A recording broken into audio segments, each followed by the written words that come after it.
So I went home, I steamed the onion up on the stove, and then I cut it in half under her directions, so that what you're looking at is the rings. So you keep the skin on and it keeps everything in place.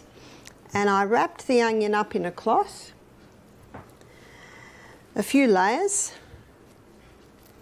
and the few layers of cloth will help to keep it warm, but also just to shield the direct heat from being too hot. I tested it on my arm and I put it on his ear. I covered it with a piece of plastic, and what that does is that just insulates it.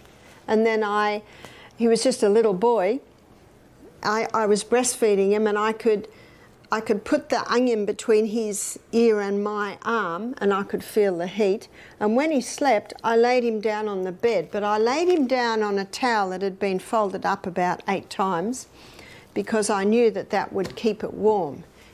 You can keep it on for as long as you can keep it warm. What did they do before plastic? They used a wool square. So you can certainly use a wool square. I make a lot of my own clothes, and in the winter I make a lot of woolly skirts.